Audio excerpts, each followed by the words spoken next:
Jadi kalau kita bilang ya ibu yang perhatian kepada anak-anaknya posisinya, itulah yang ditipu oleh saudara PN ini.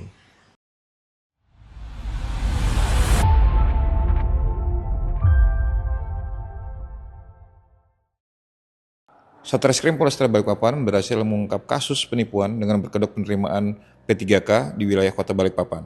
Sebanyak 41 orang menjadi korban dengan kerugian mencapai total hampir 200 juta rupiah. Satreskrim Polresta Balikpapan mengungkap kasus penipuan berkedok penerimaan pegawai pemerintah dengan perjanjian kerja P3K.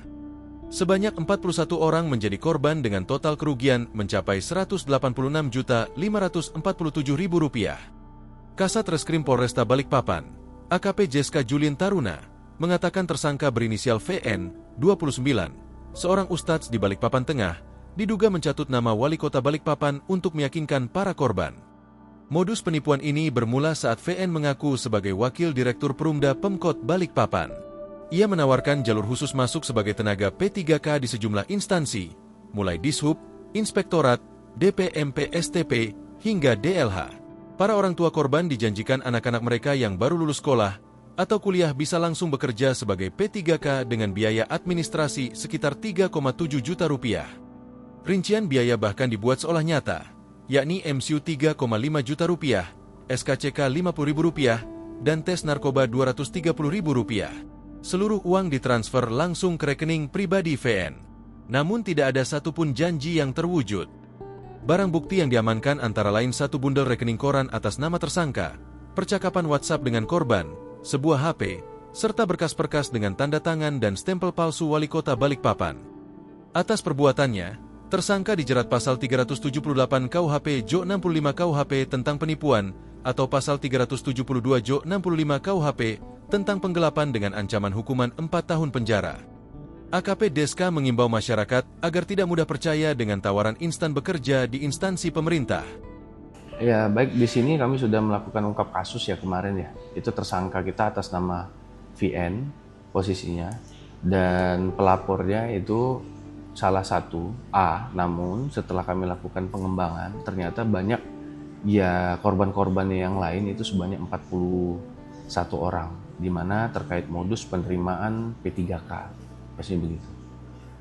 Dengan total kerugian bisa mencapai berapa kemarin? Kemarin itu untuk kerugian sendiri kita dapat total di 186.547.000. Apa yang meyakinkan korban, pelaku, apa yang dilakukan pelaku untuk meyakinkan korban terhadap itu? Nah, jadi posisinya untuk yang kami lakukan pemeriksaan, awalnya itu tuh ada saudara N, yang mana saudara N ini dekat dengan si VN. Nah, kemudian ditawarkan untuk bisa masuk ke dalam P3K, yang mana uang tersebut untuk yang pertama MCU, kemudian posisinya SKCK, kemudian ada satu lagi itu untuk tes narkoba posisinya. Nah, jadi yang membuat dia percaya dan yakin ini ditunjukkan salah satu stempel dan tanda tangan ataupun kita bilang memo lah posisinya di situ dari Pak Wali Kota. Nah, saat ini sendiri setelah kita lakukan konfirmasi ke yang bersangkutan, ternyata yang bersangkutan sendiri yang membuat itu. Jadi posisinya kayak stempel memo itu dibuat oleh si tersangka sendiri. Itu yang membuat yakin. Sehingga dari si N ini ngomonglah ke teman-teman yang lain bahwa posisinya ada si VN ini yang bisa mengurusin itu. Nah, namun ternyata setelah dilakukan pembayaran, yang beberapa item yang uang yang dibayarkan untuk mengetes beberapa item tadi ya posisinya tidak sama sekali dilakukan, tapi untuk keperluan pribadi. Tapi dari pelaku tersangka sendiri ini tidak ada hubungan dengan wali kota, itu ada hubungan berarti? Tidak ada posisinya. Berarti memang inisiatif Anda sendiri untuk membuat ya, berarti pencatutan nama ya? Pencatutan nama maksudnya. Dan itu yang meyakinkan korban-korbannya bahwasanya ini mendapatkan memo dari wali kota. Iya, betul. Informasinya dia bisa masukkan di mana saja? Itu ada beberapa dinas posisinya, yaitu Dinas DPM PSTP, kemudian Badan Keuangan dan Aset Daerah, kemudian Dishub, Dispora, kemudian di DLH. Itu kan kerugian lumayan banyak, sampai 200 juta. Itu uangnya dipakai untuk apa?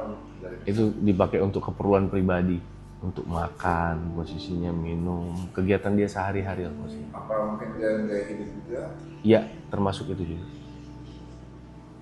Dari 200 juta itu kebanyakan korban dari rentang umur berapa sampai umur berapa, dan apakah itu sering berkait atau dia secara random yang korban-korban itu? Ya, untuk korbannya ini rata-rata ibu rumah tangga dan swasta, cuma yang mempunyai anak. Nah, anaknya ini yang pengen dimasukkan ke situ posisinya. Jadi kalau kita bilang ya ibu yang perhatian kepada anak-anaknya posisinya, itulah yang ditipu oleh saudara PN ini. Posisinya begitu. Cuma bukan ibunya yang masuk, tapi anak-anaknya yang masuk untuk dimasukkan ke P3K tersebut. Nah, cara tersangka untuk mendatangi korban itu, apakah korban yang mendatangi tersangka atau tersangka sendiri yang menjalin bola gitu? Jadi menurut dari pemeriksaan kita, awalnya ini kan ke saudara N posisinya, bahwa bisa posisinya saya untuk memasukkan ke P3K. Nah, mungkin si N ini yang ngomong juga sama yang lain posisinya. Jadi saudara N ya berbincang-bincang lah begitu, jadi gosip posisinya bisa. Nah, yang korban-korban yang lainnya ini datang ke si VN ini posisinya mengiyakan posisinya, tapi sejauh ini tidak ada hubungan bahwa si N itu yang untuk membawa orang dan mendapatkan keuntungan, tidak.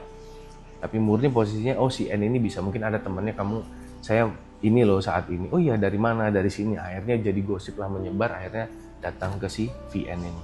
Oh, berarti memang korban yang mendatangi ke tersangka gitu? Iya, boleh begitu.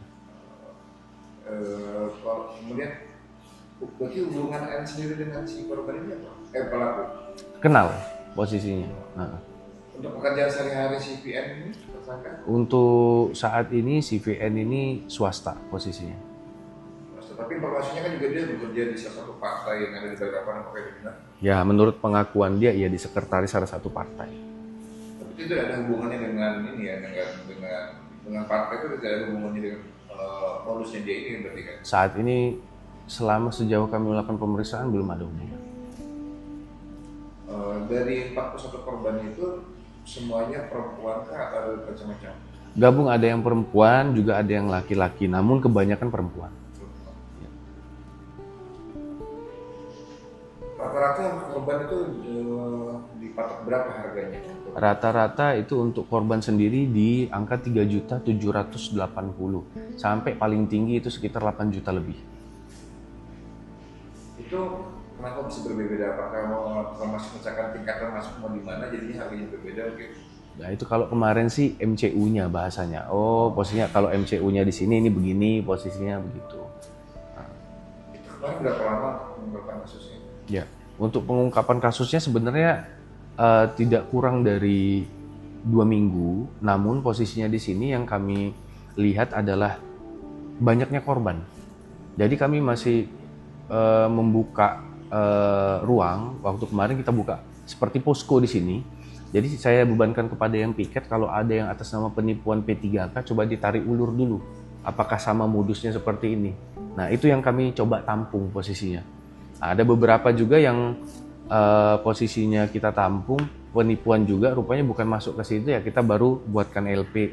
Tapi terkait yang ini, kami buatkan satu, tapi LP ini dikaitkan pasal 65 pengulangan. Jadi bukan dalam artian tidak dibuat, tetap dimasukkan di dalam pengaduan ke pengaduan. Jadi perbuatan dia berulang. Dengan hal itu, posisinya hukuman akan lebih berat.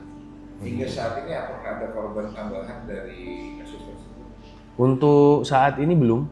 Setelah kita rilis kemarin belum ada korban tambahan, tapi kami harap dari rekan-rekan ataupun masyarakat, kalau memang ada posisinya, tolong segera dilaporkan. Berarti memang dibuka posko untuk ini sampai kapan? Sampai dengan perkara ini P21. Namun bukan berarti kalau seandainya P21 tetap tidak bisa diperiksa, tetap kita lakukan tahapan-tahapannya posisinya begitu. Tapi menurut pengakuan korban sendiri, dia udah berapa banyak atau memang dia lupa Lupa, tapi sudah ada beberapa Pak kata dia. Beberapanya sampai 41. Itu dia membayar korban itu membayar secara cash atau lewat transfer? Rata-rata di sini cash. Cash, jadi bertemu langsung buat dia. Iya. Kemudian dari 41 tersangka ini apakah ada yang pernah mencoba untuk melamar pekerjaan dengan P3K sebelumnya atau mungkin baru kali ini mencoba masuk? Ada beberapa yang memang mencoba untuk masuk di P3K dalam artian baru pertama kali, ada beberapa juga yang mungkin sudah beberapa kali tapi belum di. Mereka udah coba gagal, kemudian akhirnya ada peluang tanda kutip Ya. ini, kemudian dia akhirnya mencoba. Iya, gitu. Mungkin himbauan kepada warga terkait dengan kasus ini seperti apa? Ya, terkait dengan kasus ini sendiri, kami himbau kepada masyarakat untuk tidak langsung mudah percaya. Tolong dikonfirmasi kepada instansi yang bersangkutan. Biasanya memang ada pembukaan. Nah, namun biasanya ada beberapa calo atau beberapa orang yang memanfaatkan situasi tersebut. Nah, hendaknya kita konfirmasi bagaimana tata aturan, cara-caranya, kemudian pendaftarannya di mana. Kemudian apabila setelah selesai lengkap persyaratannya, kapan tenggat waktunya dikirim kemana. Posisinya kan sebenarnya ada, tapi ini tidak ada, cuma oh ya nanti MCU apa segala macam, tiba-tiba hilang kabar.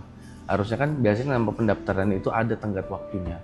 Kapan pembukaannya, kapan tesnya saat ini apa, tenggat waktunya kapan. Dan saya rasa dengan kemudahan media sosial pun saat ini bisa dikontrol melalui handphone. Maka dari itu perlunya cek, cross check dan recheck itu kepada masyarakat. Dan juga yang dari calo mungkin. Iya, itu sudah pasti.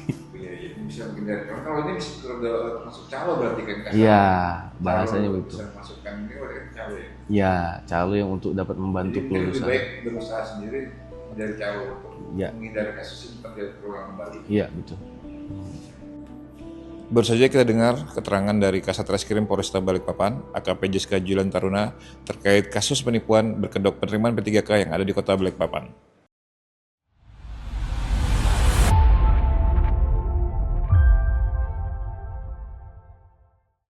Download Tribun X sekarang, menghadirkan lokal menjadi Indonesia.